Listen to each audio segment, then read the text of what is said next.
Программабызны парламент хәбәрләре белән дәвам иттерәбез. Аның белән сезне минем коллегам Идел Кыямов таныштыра.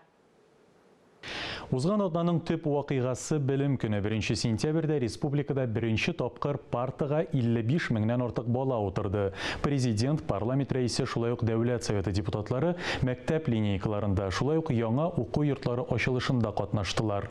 Рөстәм Миңнеханов Салават күпере бистәсендә яңа мәктәп укучыларын котлады.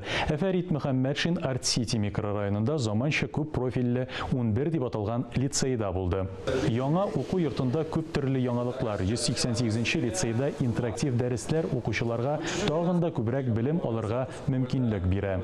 Монда барысы да яңа, заманча җиһазландырылган кабинетлар, экологик белем бирүгә аерым игътибар.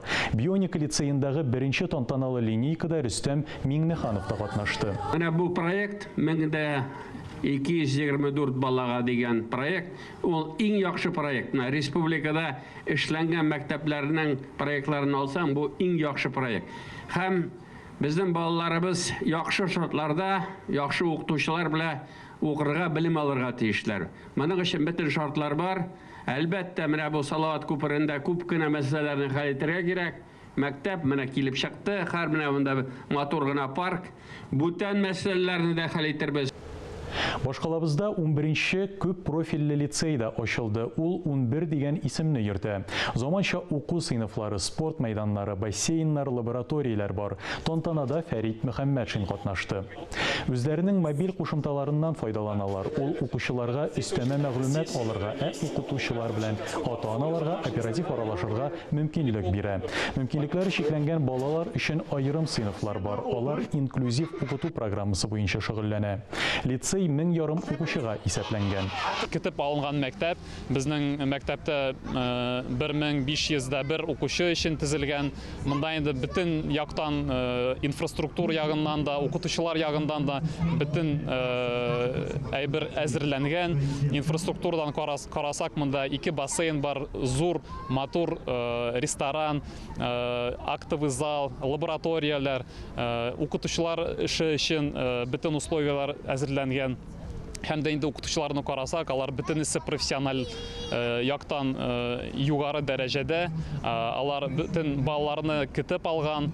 Фәрит Мөхәммәтшин Азнакай һәм Сарман районнарында бөртеклеләрне җыеп алу йомгаклары, фермерларның уңышлары, яңа социаль учреждениеләр һәм яңа уку елына әзерлек белән танышты. Азнакайның яңа микрорайонында Сандугач дип аталган балалар бакчасы демография милли проекты буенча 2 ел элек төзелгән иде. Ул мәктәпкәчә учреждение эталоны, 29 видеокамера, сак төймәсе. Белем бирү 2 дәүләт теле һәм инглиз телендә алып барыла. Грант акчасына берничә белем бирү проекты гамәлгә ашырыла. Азнакайлылар өчен безнең ишегалды президент программасы аеруча мөһим. Алиш урамындагы күп фатирлы йортлар 60 ел элек төзелгән. Бу нефть эшчеләр бистәсенең иң беренче торак массивы. Парламент рәисе Фәрит Мөхәммәтшин бу йорт яны территорияләре, балалар мәйданчыклары, парковкаларның яңартылуын, яшелләндерүне уңай бәяләде. Быел Сарман игенчеләре яхшы эшләде. Җәйге корылыкка карамастан, бөртеклеләрдән яхшы уңыш җыеп алдылар. Шикәр чөгендере, кукуруз һәм яшелчә культураларын җыю дәвам итә. Фәрит Мөхәммәтшин агрофирмалар җитәкчеләре, фермерлар һәм авыл җирлекләре башлыклары белән очрашуда терлекләрнең баш санын саклап калу темасын кузгатты.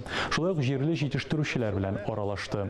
Сарманда хәләл стандартлар буенча ит җитештерәләр. Барлыгы 25 төр продукция. Җитештерүчеләр дин әһелләре белән бергә эшкәртүнең барлык нормаларының үтәлешен катгый күзәтәләр. Биредә президент программалары уңышлы гамәлгә ашырыла. Әйтик, Юлтимер авылында быел заманча фельдшер-акушерлык пункты ачылды. Анда авыл халкына медицина ярдәме күрсәтәләр, киң зал җирлекнең көнкүреш яшәеш проблемалары буенча фикер алышу урыны да булып тора. Сез парламент хәбәрләрен карадыгыз.